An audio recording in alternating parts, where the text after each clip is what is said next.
नमस्कार, आप देख रहे हैं केडी भारत। आज की तिथि है 6 जुलाई 2025, दिन रविवार। पंचांग के अनुसार आज है आषाढ़ शुक्ल पक्ष की एकादशी, जो रात 9:15 तक रहेगी। उसके बाद द्वादशी तिथि आरंभ होगी। तो चलिए बिना देर किए नजर डालते हैं आज की 25 बड़ी खबरों पर। आज की पहली सबसे बड़ी खबर, साहिबाबाद में एक अजीब नजारा देखने को मिला जब मेयर सुनीता दयाल किसी कार्यक्रम में जा रही थी।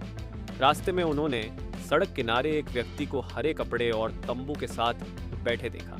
गाड़ी रुकवाकर मेयर ने सख्ती से पूछताछ की और उस व्यक्ति को फटकार लगाई कि क्या ये जमीन उसके परिवार की है। उन्होंने कहा कि समझाने के बावजूद वह बार बार वहीं बैठकर अपनी दुकान चला रहा है। मेयर ने उसे दोबारा अपने इलाके डासना लौट जाने की नसीहत की। आज की दूसरी सबसे बड़ी खबर, आगरा के ताजमहल में टिकट घोटाले का पर्दाफाश हुआ है।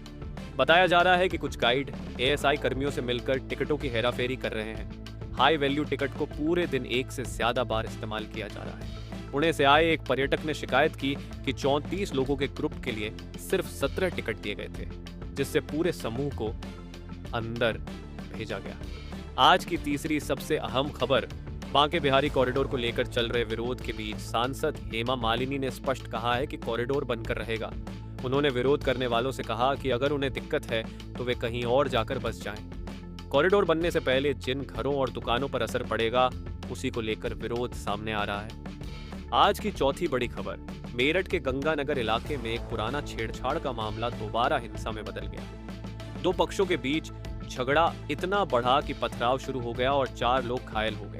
एक व्यक्ति को गंभीर हालत में अस्पताल में भर्ती कराया गया है। इस घटना का वीडियो सोशल मीडिया पर वायरल होने के बाद इलाके में तनाव बढ़ गया है। आज की पांचवी बड़ी खबर, समाजवादी पार्टी के सांसद रामभुआल निषाद पर फर्जी शस्त्र लाइसेंस के मामले में गाज गिरी है। कोर्ट ने उनके खिलाफ गैर जमानती वारंट जारी किया है क्योंकि वह बार बार अदालत में पेश नहीं हो रहे थे। अब पुलिस को निर्देश मिला है कि उनकी हाजिरी कोर्ट में सुनिश्चित कराई जाए। आज की छठी बड़ी खबर, राम जन्मभूमि मंदिर अब अपने अंतिम चरण में है और इसे सरयू नदी से जोड़ने के लिए एक भव्य रिवर फ्रंट तैयार किया जा रहा है। लगभग 23 करोड़ की लागत से इस योजना पर तेजी से काम हो रहा है, जिससे अयोध्या में पर्यटन और सुंदरता दोनों का स्तर बढ़ेगा। आज की 7वीं सबसे अहम खबर, उत्तर प्रदेश सरकार के मंत्री डॉ संजय निषाद ने अपने तीखे बयानों से राजनीति में हलचल मचा दी है। उन्होंने समाजवादी पार्टी के बयान का समर्थन करते हुए चेतावनी दी कि अगर निषाद समाज को आरक्षण नहीं मिला तो 2027 के चुनाव में भाजपा को भारी नुकसान उठाना पड़ सकता है। आज की 8वीं सबसे बड़ी खबर, कांवड़ यात्रा के दौरान नेम प्लेट लगाने को लेकर विवाद गहरा गया है। जहां सत्ता पक्ष इसे जरूरी कदम बता रहा है, वहीं विपक्ष ने इसे भेदभाव बताकर आलोचना की है। इसी बीच मौलाना तौकीर रजा ने कहा कि मुस्लिम समुदाय अगर अपनी पहचान साफ रखे तो नेम प्लेट की जरूरत ही नहीं रहेगी। आज की 9वीं खबर, शाहजहांपुर में एक 17 साल के छात्र की संदिग्ध परिस्थितियों में मौत हो गई है। वह अपने नाना के घर रहकर पढ़ाई कर रहा था। आशंका जताई जा रही है कि यह हत्या जमीन विवाद से जुड़ी हो सकती है। पुलिस मामले की छानबीन कर रही है। आज की 10वीं सबसे बड़ी खबर, हनी ट्रैप गैंग के एक केस में चौंकाने वाला मोड़ आया है। आरोपी महिला ने कोर्ट में कारोबारी को पहचानने से मना कर दिया। जांच में खुलासा हुआ कि यह साजिश सिर्फ पैसे ऐंठने के लिए रची गई थी, जिसके चलते एक निर्दोष व्यक्ति को 7 महीने जेल में रहना पड़ा। आज की 11वीं खबर, भारत ने सामाजिक समानता के मामले में बड़ी छलांग लगाई है। वर्ल्ड बैंक की रिपोर्ट के मुताबिक भारत अब दुनिया का चौथा सबसे बराबरी वाला देश बन गया है। गिनी इंडेक्स में भारत का स्कोर 25.5 है, जो चीन समेत कई विकसित देशों से बेहतर है। आज की 12वीं सबसे बड़ी खबर, अभिनेत्री गौहर खान एक बार फिर मां बनने वाली हैं। इस खबर को उन्होंने सोशल मीडिया पर बड़ी खुशी से साझा किया है। हालांकि एक डांस रील की वजह से उन्हें आलोचना भी झेलनी पड़ रही है, लेकिन गौहर ने कहा है कि वह हर पल को एंजॉय कर रही हैं और अपने प्रोफेशनल कमिटमेंट्स भी निभा रही हैं। आज की 13वीं खबर, 6 जुलाई को मालव्य राजयोग बन रहा है, जिससे कर्क और तुला समेत 5 राशियों के लोगों के लिए दिन बेहद शुभ साबित हो सकता है। कारोबार और धन में अच्छी बढ़ोतरी के योग हैं और शाम को परिवार संग सफलता का जश्न मनाने का मौका मिलेगा। आज की 14वीं बड़ी खबर, भारत को जल्द ही रूस से परमाणु हमला करने में सक्षम पनडुब्बी मिलने वाली है। यह रक्षा सहयोग दोनों देशों के बीच नए स्तर पर पहुंचा रहा है। इससे भारतीय नौसेना की ताकत में बड़ा इजाफा होगा और समुद्री सुरक्षा मजबूत होगी। आज की 15वीं सबसे अहम खबर, ब्रिटेन में स्किल्ड वर्कर वीजा पर गए लोगों के शोषण की खबरें सामने आई हैं। एक संसदीय समिति की रिपोर्ट के मुताबिक कई भारतीयों को वहां बंधुआ मजदूर की तरह काम करवाया जा रहा है। इस पर ब्रिटेन में राजनीतिक घमासान मच गया है।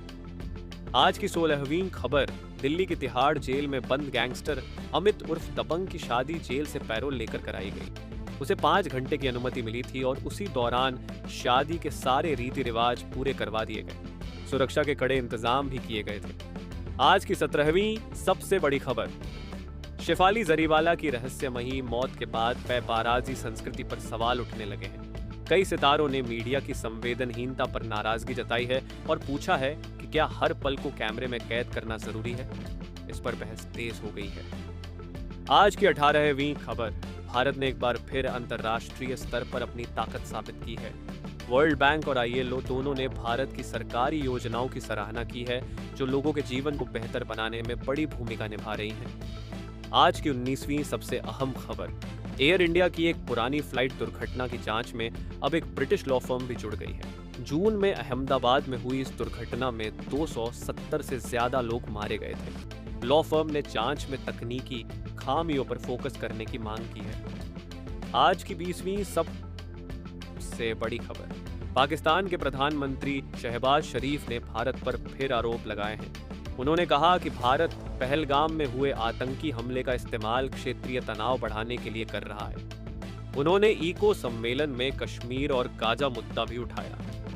आज की 21वीं खबर, राहुल गांधी ने PM मोदी पर तंज कसते हुए कहा कि अमेरिका के सामने वो झुक जाएंगे। ये बयान उस वक्त आया जब भारत अमेरिका के बीच व्यापार समझौते को लेकर बहस चल रही है। पीयूष गोयल ने भी राहुल पर जोरदार पलटवार किया है। आज की 22वीं सबसे बड़ी खबर, एयर इंडिया एक्सप्रेस पर सुरक्षा में लापरवाही के गंभीर आरोप लगे हैं। DGCA ने उन्हें फटकार लगाई है कि उन्होंने समय पर इंजन पार्ट्स नहीं बदले। जून में हुई विमान दुर्घटना के बाद जांच और सख्त हो गई है। आज की 23वीं खबर, माफिया मुख्तार अंसारी की मौत के बाद अब उनके परिवार के राजनीतिक संगठनों पर जांच की आंच आई है। चुनाव आयोग ने मऊ जिले के 2 राजनीतिक दलों को नोटिस भेजा है और उनसे जवाब मांगा है। आज की 24वीं सबसे बड़ी खबर, दक्षिणपुरी, दिल्ली में शनिवार सुबह एक घर से 3 युवकों की लाश मिलने से सनसनी फैल गई। एक व्यक्ति बेहोश मिला है। पुलिस ने मामले की जांच शुरू कर दी है और पोस्टमार्टम रिपोर्ट का इंतजार किया जा रहा है। आज की 25वीं और अंतिम बड़ी खबर, अगर आप सितंबर में दिल्ली की ट्रेन यात्रा की योजना बना रहे हैं तो सतर्क हो जाएं। रेलवे ने कई ट्रेनों को रद्द, आंशिक रूप से बदला या रीशेड्यूल किया है, इसलिए यात्रा से पहले अपनी टिकट की जानकारी जरूर जांच लें।